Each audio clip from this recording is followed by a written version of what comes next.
Good morning. मागच्या प्रकरणात आपण प्लेटोची न्यायाची संकल्पना समजून घेतली. आज आपण प्लेटोचे आदर्श राज्य ही संकल्पना समजून घेऊ.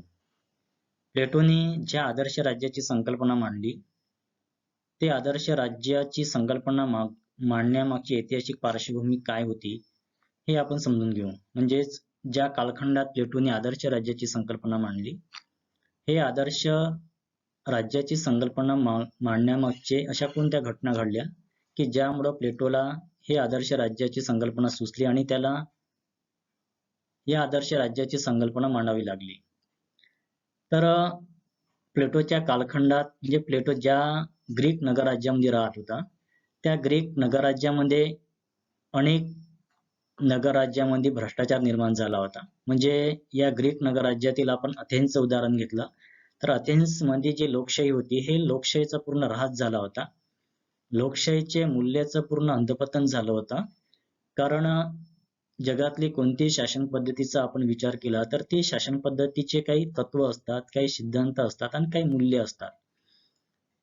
आणि जसं समाजामध्ये काही रूढी परंपरा असतात आणि काही संकेत असतात आणि ह्या रूढी परंपरा आणि राजकीय संकेतामुळे व्यक्तीचे जे वर्तन असते हे व्यक्तीचं वर्तन नियंत्रित करत असतात. म्हणजे व्यक्तीनं कोणत्या परिस्थितीत केव्हा कसं वागावं त्या संदर्भात काही समाजात नियम असतात, काही परंपरा असतात आणि काही रूढी असतात. याच्या आधारावर व्यक्तीचं वर्तन हे नियंत्रित होत असते. त्याचमुळं अथेन्सच्या नगरराज्यामध्ये ज्या काही शासन पद्धती होत्या त्या शासन पद्धतीचे काही नियम होते, काही तत्व, काही सिद्धांत होते.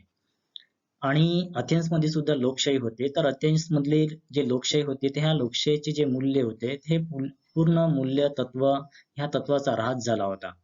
कारण अथेन्समध्ये लोकशाही असूनही त्या अथेन्समध्ये सॉक्रेटिस सारखा बुद्धिमान व्यक्ती, विवेकाने विचार करणारा व्यक्ती, या सॉक्रेटिसला त्याच्यावर देशद्रोहाचा खटला भरून तिथल्या शासनकर्त्यांनी, राज्यकर्त्यांनी त्याला स्वतःच्याच हाताने विषाचा प्याला देण्याची शिक्षा दिली. आणि अशा लोकशाहीसारख्या देशामध्ये सॉक्रेटिस सारख्या एका बुद्धिमान व्यक्तीचा मृत्यू झाला. त्यामुळे अशा घटनेचा प्लेटोच्या मनावर मोठा प्रभाव पडला. त्याच पद्धतीने जे स्पार्टा होता, ह्या स्पार्टा नगरराज्यामध्ये एक प्रकारची कुलीन तंत्र होता. म्हणजे ते विशिष्ट लोकांकडे त्या देशाचे शासन, त्या नगरराज्याची शासन पद्धती केंद्रित झाली होती. जे सिराक्यूस नगरराज्य होतं, ह्या सिराक्यूसच्या नगरराज्यामध्ये सुद्धा हुकुमशाही होती. आणि त्या ग्रीक नगर राज्यातील ज्या काही शासन पद्धती होत्या, ह्या सगळ्या शासन पद्धतीचे जे राज्यकर्ते होते हे राज्यकर्ते लोकांच्या कल्याणाकडे लक्ष न देता ते सगळं आपल्या वैयक्तिक हिताकडे, आपल्या कुटुंबाकडे लक्ष देत होते. त्यामुळे अशा सगळ्या घटनेमुळे प्लेटो हा अस्वस्थ होता आणि म्हणून त्यांनी एक यापेक्षा वेगळ्या चांगल्या राज्याची कल्पना मांडली. त्यालाच त्यांनी नाव दिलं आदर्श राज्य. तर प्लेटोने ज्या आदर्श राज्याची संकल्पना मांडली त्या आदर्श राज्यामध्ये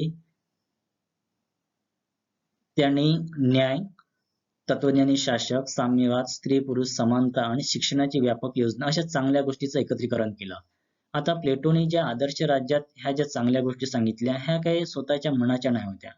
तर सॉक्रेटिसच्या मृत्यूनंतर जेव्हा प्लेटो भ्रमणासाठी किंवा प्रवासासाठी बाहेर गेला, हा बाहेर गेल्यानंतर अनेक नगरराज्यांना, अनेक देशांना त्यांनी भेटी दिल्या. त्यात इराक आहे, इराण आहे, इजिप्त आहे, बॅबिलोनिया आहे, सिराक्यूस आहेत, अशा अनेक देशांना त्यांनी भेटी दिल्या. आणि भेटी दिल्यानंतर त्या सर्व शासन पद्धतीच्या जवळून त्यांनी निरीक्षण केलं आणि निरीक्षण केल्यानंतर त्या नगर राज्यातल्या ज्या चांगल्या गोष्टी होत्या ह्या चांगल्या गोष्टीला त्यांनी एकत्रीकरण केलं आणि एकत्रीकरण करून त्यांनी ज्या आदर्श राज्याची संकल्पना मांडली त्या आदर्श राज्याच्या संकल्पनेमध्ये या चांगल्या गोष्टीचा समावेश केला. जसं स्पार्टा नगरराज्यामध्ये साम्यवादाची संकल्पना होती, शिक्षणाची व्यवस्था होती, क्रेन्स जे नगरराज्य होतं या क्रेन्स नगरराज्यामध्ये सामुदायिक शेतीची संकल्पना होती. अशा ज्या चांगल्या गोष्टी होत्या अशा चांगल्या गोष्टीचं एकत्रीकरण त्यांनी आपल्या या नगरराज्यामध्ये मांडल्या, म्हणजे आपल्या या आदर्श राज्यामध्ये मांडल्या. आता प्लेटोने आपल्या आदर्श राज्याचे 5 तत्व सांगितलेत. न्याय, तत्वज्ञानी शासक, साम्यवाद, स्त्री पुरुष समान स्थान आणि शिक्षणाची व्यापक योजना, अशा प्रकारचे 5 तत्वावर आधारित प्लेटोचं आदर्श राज्य आहे. न्याय आपण मागच्या प्रकरणात पाहिला आहे की न्याय म्हणजे प्लेटोनी समाजामध्ये व्यक्तीची जे मूळ प्रवृत्ती असते त्या मूळ प्रवृत्तीच्या आधारावर समाजातील व्यक्तीचे 3 वर्गात विभाजन केले. म्हणजे काही व्यक्तीमध्ये त्याला वासना म्हणतो आपण, दुसऱ्या शब्दात सांगायचं म्हणजे त्याला आपण तीव्र इच्छा म्हणतो आपण. काही व्यक्तीमध्ये साहस किंवा शौर्य हा गुण असतो, काही व्यक्तीमध्ये बुद्धी किंवा विवेक असतो. या आधारावर समाजात 3 वर्ग पाडले आणि या तिन्ही वर्गाने जर आपापल्या कर्तव्याचं पालन जर केलं तर समाजात न्याय प्रस्थापित होईल. असा हा न्यायाचं तत्व आहे. आता आदर्श राज्याची संकल्पना ज्या व्यक्तीच्या माध्यमातून प्लेटोला साकार करायची होती तो व्यक्ती होता तत्वज्ञानी शासक. म्हणजे तत्वज्ञानी शासकाच्या माध्यमातून प्लेटोला आपली आदर्श राज्याची संकल्पना साकार करायची होती. दुसरं तत्व आहे प्लेटोच्या आदर्श राज्यामध्ये साम्यवाद. साम्यवाद त्यांनी शासक कर्ता वर्ग आणि सैनिक वर्ग ह्या दोघांसाठी साम्यवाद सांगितला. म्हणजे त्यांना संपत्ती गोळा करता येणार नाही, स्वतःचं कुटुंब असणार नाही आणि लग्न सुद्धा करता येणार नाही, म्हणजे विवाह सुद्धा करता येणार नाही. अशा प्रकारच्या या 2 वर्गासाठी त्यांनी साम्यवाद सांगितला. नंतर स्त्री पुरुष समानता, म्हणजे इसवी सन पूर्व काळामध्ये स्त्री पुरुष म्हणजे स्त्री पुरुषांच्या समान हक्काचं समर्थन करणारा प्लेटो अतिशय महान विचारवंत होता. म्हणजे शासन कार्यामध्ये स्त्री पुरुष असा कुठल्या प्रकारच्या त्यांनी भेद केला नाही. दोघाला सगळ्यांना समान राजकारणामध्ये सहभाग होण्याचा अधिकार दिला. शासन कार्यामध्ये सहभागी होण्याचा दोघाला समान अधिकार दिला. नंतर शिक्षणाची व्यवस्था आहे, कारण शिक्षणाच्या आधारच व्यक्तीमध्ये त्याच्या कर्तव्याची जाणीव निर्माण करता येते. म्हणून प्लेटोने आपल्या आदर्श राज्यामध्ये 5 तत्व सांगितले आहेत.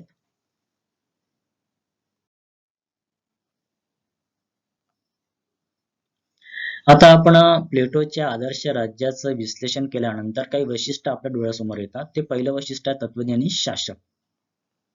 या तत्वज्ञानी शासकाची थोडक्यात माहिती आपण आधीच्या पॉइंटमध्ये त्याचं विश्लेषण केलंच आहे. आता प्लेटोने ज्या आदर्श राज्याची संकल्पना मांडली आणि हे आदर्श राज्य ज्या व्यक्तीच्या माध्यमातून त्याला साकार करायचं होतं किंवा हे आदर्श राज्याची संकल्पना पूर्णत्वास आणायची होती, त्या आदर्श राज्याचे सूत्र त्यांनी तत्वज्ञानी शासकाकडे दिले. म्हणजे या तत्वज्ञानी शासकाच्या माध्यमातून प्लेटोला आदर्श राज्याची संकल्पना ही साकार करायची होती. हा तत्वज्ञानी शासक कसा बुद्धिमान राहील, हा विवेकशील राहील आणि त्या व्यक्तीमध्ये कुठल्या प्रकारचा राग राहणार नाही, तो स्वार्थी राहणार नाही. कारण ह्या तत्वज्ञानी शासकाला साम्यवादाची म्हणजे त्याला कुठल्या प्रकारची संपत्ती गोळा करता येणार नाही आणि लग्न सुद्धा करता येणार नाही, त्याचं कुटुंब राहणार नाही. आणि ह्या सगळ्या गोष्टीपासून तो म्हणजे स्वतःचं कुटुंब नसल्यामुळे आपला सगळा वेळ त्याला कोणाला देईल? आपल्या आदर्श राज्याला देईल. त्याच्यामुळं त्यांनी त्याच्या आदर्श राज्याचं पहिलं वैशिष्ट्य आहे तत्वज्ञानी शासक. आदर्श राज्याचं दुसरं वैशिष्ट्य आहे न्याय. न्याय म्हणजे न्याय हा आदर्श राज्याचा आत्मा आहे, मूळ आहे. कारण न्यायाशिवाय आदर्श राज्याची कल्पनाच करता येत नाही असं प्लेटो म्हणते. तर समाजातील ज्या व्यक्ती आहेत त्याच्या मूळ प्रवृत्तीनुसार म्हणजे समाजातील ज्या व्यक्ती आहेत त्या व्यक्तीच्या मूळ प्रवृत्तीनुसार समाजात त्यांनी 3 वर्ग पडले आहेत. म्हणजे ज्या व्यक्तीमध्ये वासना किंवा तीव्र इच्छा असते अशा वर्गाचा समावेश त्यांनी उत्पादक वर्गामध्ये केला. ज्या व्यक्तीमध्ये साहस किंवा शौर्य हा गुण असतो त्या व्यक्तीचा समावेश त्यांनी सैनिक वर्गामध्ये केला. आणि ज्या व्यक्तीमध्ये बुद्धी असते किंवा विवेक असतो अशा व्यक्तींचा समावेश त्यांनी शासक वर्गामध्ये केला. आणि ह्या तिन्ही वर्गांनी जर आपापल्या जबाबदारीचे किंवा कार्याचं पालन जर केलं, म्हणजे एका वर्गानं दुसऱ्या वर्गाच्या कार्यामध्ये कुठल्या प्रकारचा हस्तक्षेप न करता आपली जबाबदारी जर पार पाडली तर राज्यात न्याय प्रस्थापित होईल असा प्लेटो म्हणतो.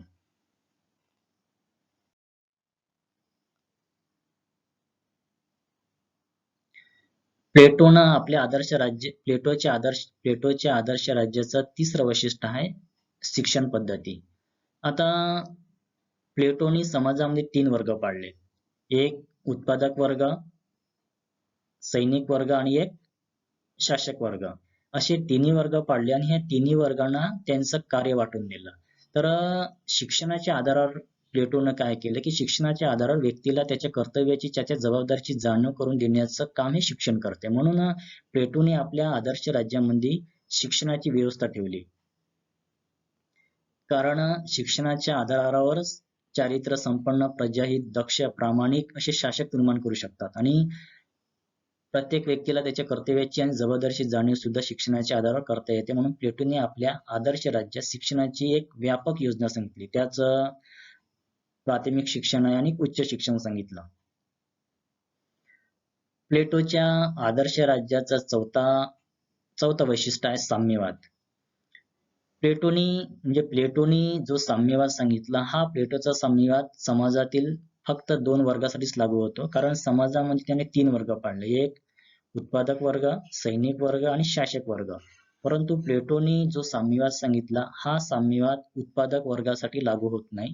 तर समाजातले जे 2 वर्ग आहेत, सैनिक वर्ग आणि शासक वर्ग, ह्या 2 वर्गासाठीच प्लेटोचा साम्यवाद लागू होतो. म्हणजे या दोन्ही वर्गांना स्वतःचं कुटुंब राहणार नाही आणि त्यांना विवाह सुद्धा करता येणार नाही, म्हणजे लग्न सुद्धा करता येणार नाही.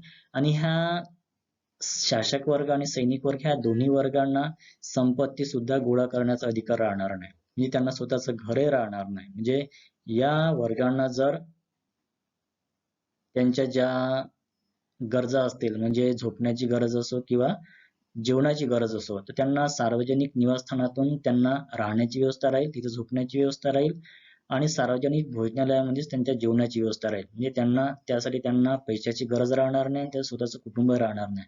अशा प्रकारचा साम्यवाद प्लेटोने सांगितला. म्हणजे समाजातील राज्यातील सर्व व्यक्ती समान राहतील.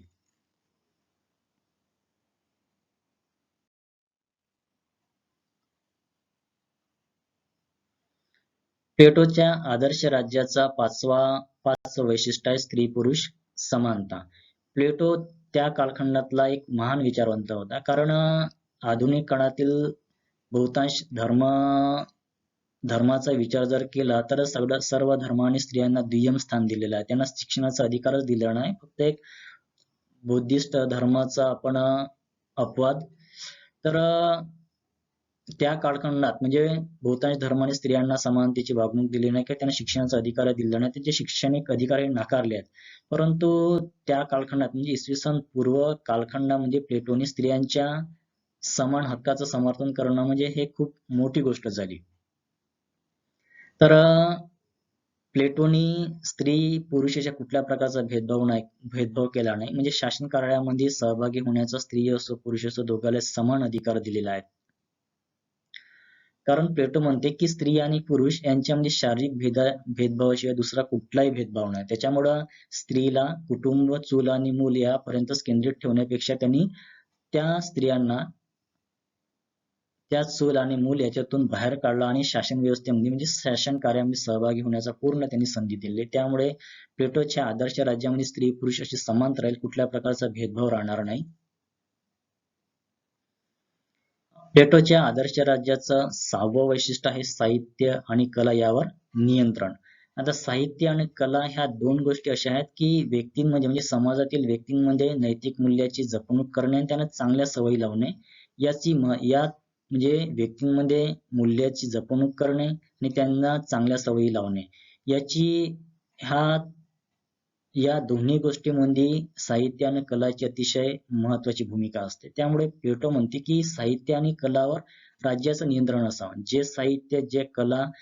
ज्या साहित्यामुळे ज्या कलेमुळे युवकांच्या भावना भडकवल्या जातात किंवा व्यक्तींना अनैतिकतेला प्रोत्साहन देणारं साहित्य असो किंवा भ्रष्टाचार निर्माण करणारं साहित्य असो, हिंसा निर्माण करणारं साहित्य असो, अशा सर्व कला आणि साहित्य राज्याचं नियंत्रण असावं असं प्लेटो म्हणतो.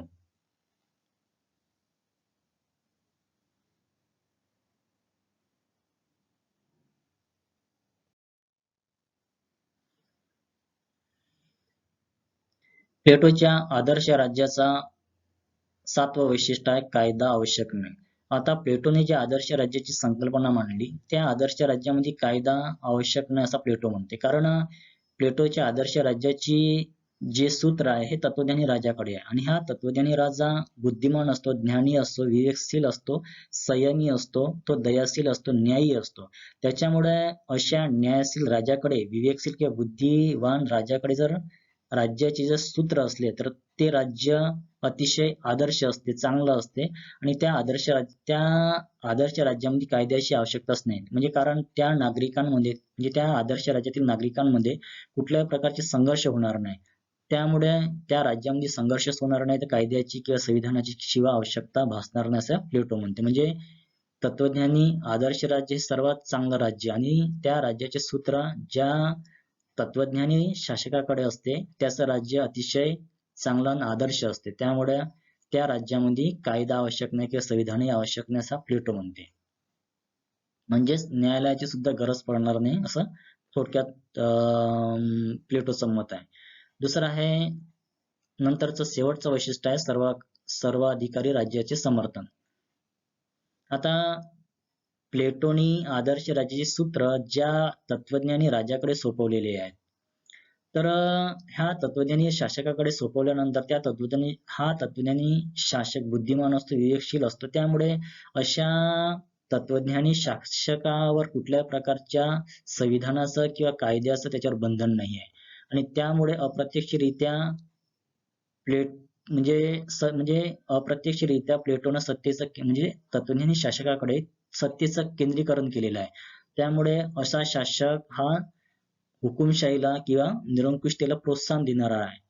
कारण अशा शासकावर कुठल्या प्रकारचा कायदा किंवा संविधानाचं बंधन जर नसले तर अशा शासक कसा वागू शकतो. म्हणून प्लेटोनं अप्रत्यक्षरित्या सर्वाधिकारशाही त्यालाच आपण हुकुमशाही म्हणू, हुकुमशाही किंवा निरंकुश म्हणू. म्हणजे निरंकुश म्हणजे त्याच्यावर कुठल्या प्रकारचे अंकुश नाही, त्या आदर्श राज्याच्या शासकावर कुठल्या प्रकारचा अंकुश नाही किंवा नियंत्रण नाही. अशा हुकुमशाहीच्या राज्याचं समर्थन केलेलं अप्रत्यक्षरित्या आपल्याला दिसून येते. आता प्लेटोच्या आदर्श राज्याची संकल्पना अतिशय चांगली वाटत असली, आदर्श वाटत असली म्हणजे प्लेटोच्या दृष्टिकोनातून ते राज्य अतिशय आदर्श आणि चांगलं राज्य आहे. तरी पण या आदर्श राज्यावर अनेक विचारवंतांनी टीका केलेल्या आहेत असं आपल्याला दिसून येते. आता प्लेटोच्या आदर्श राज्यातील पहिला दोष आहे किंवा पहिली जी टीका केली आहे ती आहे तत्वज्ञानी शासकाची अव्यवहार कल्पना. आता प्लेटोनी ज्या तत्वज्ञानी शासकाची संकल्पना मांडली म्हणजे आदर्श राज्याचे सूत्र ज्या तत्वज्ञानी शासकाकडे दिले आहेत तो तत्वज्ञानी शासक शिक्षणातून निर्माण होईलही, परंतु असा तत्वज्ञानी शासक बुद्धिमान राहू शकते, विवेकशील राहील, तरी पण तो चांगला शासक असेल हा सांगता येत नाही. कारण राज्याचा जो शासक पाहिजे हा आपल्या देशाचं कल्याण करण्यासाठी कोणत्याही मार्गाचा वापर करणारा असला पाहिजे. म्हणजे वेळ काळ परिस्थितीनुसार छल कपट किंवा कोणत्या मार्गाचा वापर म्हणजे आपल्या देशाच्या हितासाठी कोणत्या मार्गाचा वापर करणारा शासक असला पाहिजे. परंतु हा तत्वज्ञानी शासक दयाशील आणि प्रामाणिक असतो. त्यामुळे अशा शासकाकडून वेळ प्रसंगी आपल्या प्रजेचं संरक्षण किंवा राज्याचं संरक्षण कसं करायचं हा प्रश्नचिन्ह निर्माण होतो. म्हणून एखादी तत्वज्ञानी शासक हा व्यवहारामध्ये कुशल शासक असेलच असे सांगता येत नाही. त्यामुळं प्लेटोनी ज्या तत्वज्ञानी शासकाची संकल्पना मांडली ही तत्वज्ञानी शासकाची संकल्पना अव्यवहार्य कल्पना आहे किंवा फक्त आदर्श कल्पना किंवा काल्पनिक कल्पनाच म्हणू आपण. प्लेटोच्या आदर्श राज्यावर दुसरी टीका आहे वर्ग विभाजन आणि कार्य विशेषीकरण. आता प्लेटोनी ज्या आदर्श राज्याची संकल्पना केली त्या आदर्श राज्यामध्ये समाजातील व्यक्तीच्या त्याच्या स्वभावानुसार किंवा मूळ प्रवृत्तीनुसार 3 वर्ग पाडले. एक उत्पादक वर्ग, सैनिक वर्ग आणि शासक वर्ग. या तिन्ही वर्गानं जर आपापल्या कर्तव्याचं पालन जर केलं समाजात न्याय प्रस्थापित होईल म्हणते. परंतु अशा मूळ प्रवृत्तीनुसार समाजाचं विभाजन करणं हे योग्य नाही. कारण आपण महाभारतातला कर्ण जर पाहिला तर म्हणजे एकाच व्यक्तीमध्ये एक मूळ प्रवृत्ती आपल्याला दिसून येत नाही. कारण एका व्यक्तीमध्ये अनेक प्रकारच्या मूळ प्रवृत्ती आपल्याला दिसून येतात. त्याचं उदाहरण आपण महाभारतातील कर्णाचं जर पाहिलं तर हा कर्ण हा सर्व गुण संपन्न होता. त्याच्यामध्ये धनुर्विद्येची कला होती, गदा चालवण्याची कला होती, म्हणजे सर्व गुण संपन्न होता. प्रसल म्हणजे अतिशय निपुण युद्ध प्रशासक म्हणून आपण कर्णाचा नाव घेऊ शकतो. म्हणून एकाच व्यक्तीस अनेक प्रवृत्ती आपल्याला दिसून येतात. त्यामुळे प्लेटोनी ज्या एक म्हणजे प्रवृत्तीच्या आधारावर समाजाचं जे विभाजन केलं हे दोषपूर्ण आहे किंवा हे टीकेस पात्र आहे. नंतर आहे कार्यविशेषीकरण. म्हणजे प्लेटोनी आदर्श राज्यातील नागरिकांवर एकच कार्य सोपवलं आहे, म्हणजे उत्पादक वर्गांना उत्पन्नाची कामं किंवा शेतीचीच कामं करायची आहेत. सैनिक वर्गांना फक्त राज्याचं संरक्षणच करायचं आहे आणि शासक वर्गांना फक्त शासनाचं संचालन करायचं आहे. म्हणजे प्रत्येक वर्गाकडे एक एक कार्य त्यांनी सोपवलेलं आहे. तर हे जे कार्य विशेषीकरण केलेलं आहे हे चुकीचं आहे, परंतु दोषपूर्ण आहे. कारण समाजातल्या काही विशिष्ट लोकांना जर शस्त्र धारण करण्याचा अधिकार असला तर आपल्या देशावर कोणीही आक्रमण केल्यानंतर म्हणजे अन्य देशातल्या लोकांनी आक्रमण जर केलं आणि काही विशिष्ट लोकांना शस्त्र धारण करण्याचा जर अधिकार जर असला तर आपण आपल्या राज्याचं संरक्षण करू शकत नाही. अशा प्रकारचा दोष आपल्या या आदर्श राज्यामध्ये प्लेटोच्या आदर्श राज्यामध्ये दिसून येते.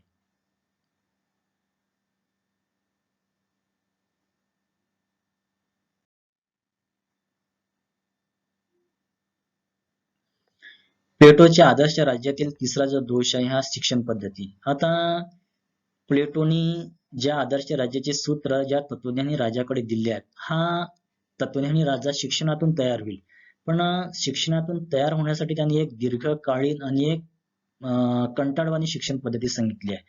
कारण पहिल्या 0 ते 20 वर्षापर्यंत त्यांनी प्राथमिक शिक्षण सांगितलं आणि नंतरच्या काळामध्ये 20 ते 30, 30 ते 40 आणि नंतर 50व्या वर्षापर्यंत त्यांनी एक उच्च शिक्षणाची व्यवस्था सांगितली. ही शिक्षणाची व्यवस्था अतिशय कंटाळवाणी प्रदीर्घ म्हणजे दीर्घकाळ चालणारी शिक्षण पद्धती आहे. कारण एखाद्या शासक वर्गानं आपल्या जीवनातला बराच कालखंड जर शिक्षणामध्ये जर घालवला तर आयुष्यातला किती म्हणजे खूप कमी वेळ तो आपल्या राज्यासाठी देऊ शकतो. म्हणून आणि त्यातही जे शिक्षणाची पद्धत सांगितली ही शिक्षणाची पद्धत सर्व वर्गासाठी समान नाही आहे. कारण प्राथमिक शिक्षण हे फक्त उत्पादक वर्गासाठीच सांगितलं आहे आणि नंतरचं जे उच्च शिक्षण आहे हे उच्च शिक्षणाची तरतूद त्यांनी समाजातील शासक वर्ग आणि सैनिक वर्ग ह्या 2 वर्गापर्यंतच मर्यादित ठेवलेली आहे. त्यामुळं प्लेटोनी जे शिक्षण पद्धती सांगितली ही शिक्षण पद्धती सुद्धा अयोग्य शिक्षण पद्धती आहे. आणि या शिक्षण पद्धतीमध्ये त्यांनी भूमिती, गणित, तर्कशास्त्र या विषयांना विशेष महत्त्व दिलेलं आहे. कारण एखादा तत्वज्ञानी जो शासक असते म्हणजे एखाद्या देशाचा शासक असतो, ह्या शासकाला समाजशास्त्र म्हणजे समाजातल्या ज्या समस्या असतात ह्या समाजातील समस्याचं ज्ञान असलं पाहिजे. त्याच पद्धतीनं राज्याची पॉलिसी म्हणजे राज्याचं प्लॅनिंग करण्यासाठी त्याला राज्यशास्त्राचं ज्ञान असायला पाहिजे, आंतरराष्ट्रीय संबंधाचं ज्ञान असायला पाहिजे, कायद्याचं ज्ञान असायला पाहिजे आणि अर्थशास्त्राचं सुद्धा ज्ञान असायला पाहिजे. आपल्या देशाचं नियोजन करण्यासाठी आपल्या नगरराज्याचं नियोजन करण्यासाठी त्याला अर्थशास्त्राचं सुद्धा ज्ञान असायला पाहिजे. अशा प्रकारच्या सामाजिक शास्त्राचं ज्ञान त्या तत्वज्ञानी शासकाला असायला पाहिजे. परंतु प्लेटो या सामाजिक शास्त्राचं ज्ञान म्हणजे या सामाजिक शास्त्राचं त्याला महत्व वाटत नाही आणि शासकासाठी तो भूमिती, गणित, तर्कशास्त्र या विषयाचं महत्व त्याला म्हणजे या विषयाचं ज्ञान त्या तत्वज्ञानी शासकाला असायला पाहिजे असं मत प्लेटो मानते. दुसरा आहे चौथा दोष आहे अर्धवट आणि अतिरेकी स्वरूपाचा साम्यवाद. आता प्लेटोनी जो साम्यवाद सांगितला हा अर्धवट स्वरूपाचा आहे. कारण प्लेटोचा साम्यवाद फक्त सैनिक वर्ग आणि शासक वर्गासाठीच लागू होतो, तो उत्पादक वर्गासाठी लागू होत नाही. आणि त्याच पद्धतीने अतिरेकी स्वरूपाचा आहे. कारण कुटुंब संस्था आणि विवाह संस्था मनुष्याच्या मूळ संस्था आहेत, म्हणजे मूळ प्रवृत्तीला पर्याय म्हणून ह्या दोन्ही संस्था आहे. कारण व्यक्तीच्या ज्या लैंगिक गरजा किंवा वैवाहिक जीवनाची गरज पूर्ण करण्याचं माध्यम म्हणजे विवाह संस्था आहे. आणि छोट्या मुलाचं पालन पोषण आहे, म्हाताऱ्या व्यक्तींचं किंवा वृद्धांचं जे पालन पोषण आहे त्यांचं देखरेख आहे हे कुटुंबाच्या माध्यमातून पूर्ण होत असते. कुटुंबामध्ये प्रेम, जिव्हाळा, करुणा, वात्सल्य, सहकार्य, जबाबदारी अशा सगळ्या गोष्टीची जाणीव आपल्या कुटुंबात होते. परंतु प्लेटोनी या आदर्श राज्यामध्ये कुटुंब संस्था आणि विवाह संस्था पूर्ण नष्ट करून टाकल्या. म्हणजे ह्या शासक वर्ग आणि सैनिक वर्ग ह्या दोन्ही वर्गातून कुटुंब संस्था आणि विवाह संस्था या दोन्ही संस्था नष्ट केल्या. त्यामुळे हा साम्यवाद अर्धवट आणि अतिरेकी स्वरूपात साम्यवाद आहे असं आपल्याला दिसून येते.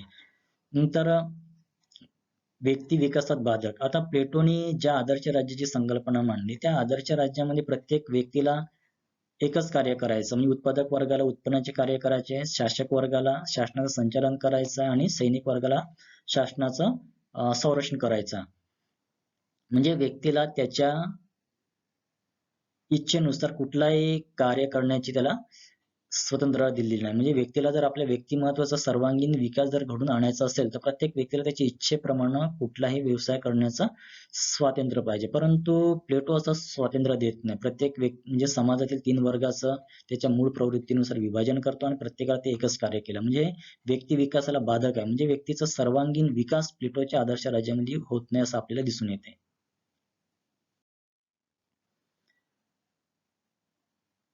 प्लेटोच्या आदर्श राज्याचा 6वा दोष या लोकशाहीच्या विरोधी. कारण प्लेटोने आदर्श राज्याचे सर्व जे सूत्र आहे हे सर्व सूत्र तत्त्वज्ञानी शासकाकडे सोपवलेले आहे. म्हणजे सत्तेचं केंद्रीकरण आपल्याला दिसून येते.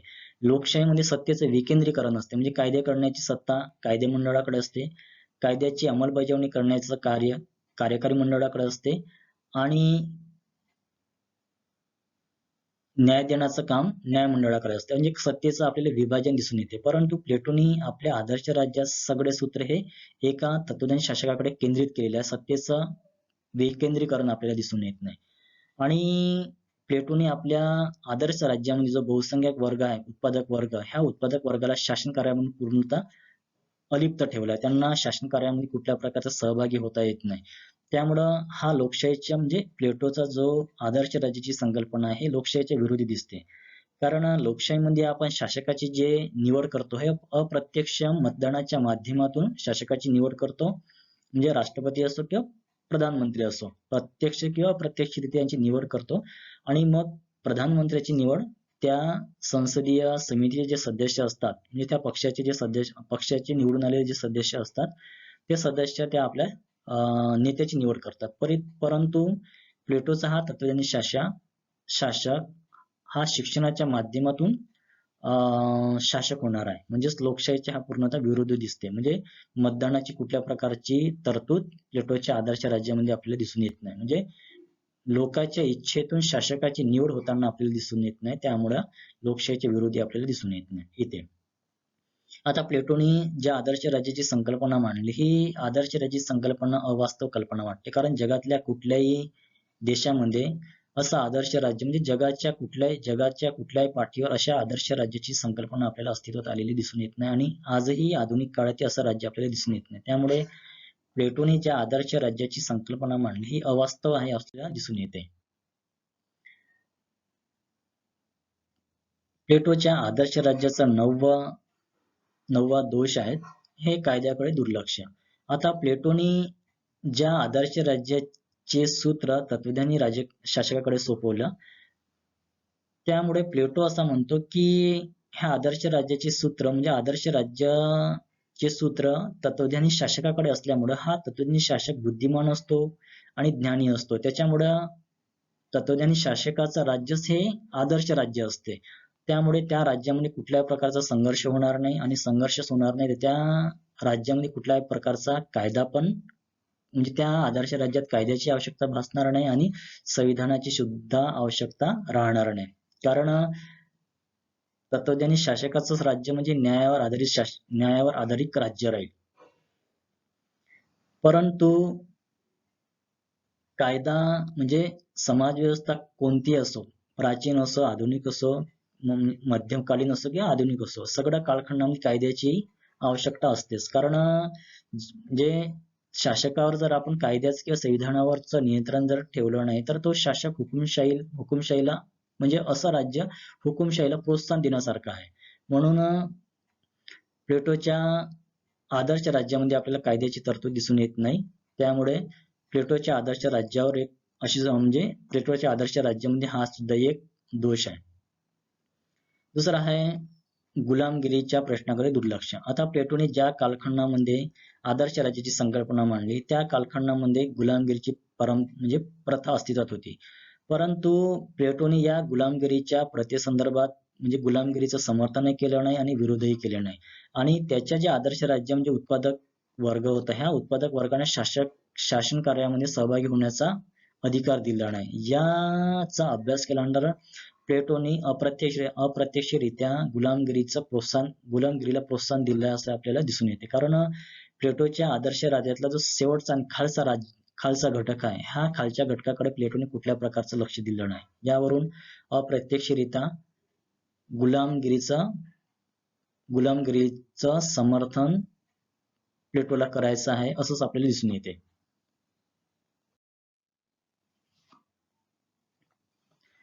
प्लेटोच्या आदर्श राज्याचा आपण अभ्यास केल्यानंतर आता प्लेटोच्या आदर्श राज्यात काही आपल्याला त्रुटी दिसून येतात, तरी पण प्लेटोच्या आदर्श राज्यातील काही जो आदर्श भाग आहे किंवा जो काल्पनिक भाग आहे किंवा जो व्यावहारिक भाग आहे, हा व्यावहारिक भाग आणि काल्पनिक भाग वास्तविक भागापासून जर वेगळा जर केला तर प्लेटोच्या न्यायाचा सिद्धांत म्हणजे प्लेटोच्या आदर्श राज्याचं समर्थन आपल्याला करता येईल. कारण प्लेटोच्या आदर्श राज्यामध्ये काही कल्पना ह्या काही ज्या तत्व आहेत किंवा काही ज्या संकल्पना आहेत, ह्या काही संकल्पना काल्पनिक आहेत. जसं प्लेटोने आपल्या आदर्श राज्यामध्ये समाजाच्या 3 वर्गात केलेलं विभाजन असो किंवा प्लेटोनी जो शासक वर्ग आहे आणि सैनिकी वर्ग आहे, शासक वर्ग आणि सैनिकी वर्ग या वर्गासाठी सांगितलेला साम्यवाद असो, म्हणजे त्या वर्गानं स्वतःचं कुटुंब असणार नाही, यांना लग्न सुद्धा करता येणार नाही आणि संपत्ती सुद्धा ग्रहण करता येणार नाही. त्याच पद्धतीनं कायद्याचा केलेलं अवमूल्यन म्हणजे कायदा सुद्धा आदर्श राज्यासाठी आवश्यक नाही असं सुद्धा प्लेटो म्हणतो. ह्या गोष्टी जर आपण व्यावहारिक भागापासून वेगळ्या जर केल्या, कारण ह्या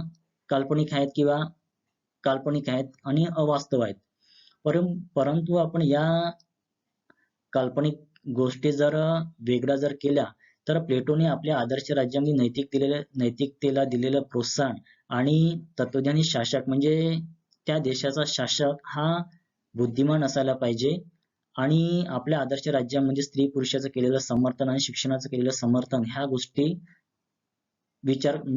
या गोष्टी वास्तविक आहेत. कारण एखाद्या देशाचा शासक हा बुद्धिमान जर असला तर त्या देशाचा किंवा त्या राष्ट्राचा कधीही विकास करू शकते आणि ज्या देशाचा शासक हा अज्ञानी असेल तो देश कधीही आपला विकास घडवून आणणार नाही. त्याचं उदाहरण म्हणजे आपल्या देशाचा जो मनमोहन सिंग होते, ह्या मनमोहन सिंग अतिशय उच्च दर्जाचे अर्थतज्ञ होते आणि बुद्धिमान होते आणि अर्थतज्ञ आणि बुद्धिमान असल्यामुळे जगामध्ये आर्थिक मंदी निर्माण झाल्यानंतरही भारताला पाहिजे त्या प्रमाणात आर्थिक मंदीची झळ पोचली नाही, ज्यावरून अज्ञानी शासक आणि अज्ञानी शासकाकडे असलेले शासनाचे सूत्र आणि एक विद्वान व्यक्तीकडे असलेले शासनाचे सूत्र यावरून आपल्याला त्याचा फरक आपल्याला दिसून येते. म्हणजे प्लेटोने आपल्या आदर्श राज्यात शिक्षणाला दिलेलं महत्व, तत्वज्ञानी शासकाला म्हणजे शासनाचे सूत्र बुद्धिमान व्यक्तीकडे असायला पाहिजे आणि शिक्षणाचं केलेलं समर्थन या गोष्टी प्रासंगिक आहेत आणि वास्तविक आहेत.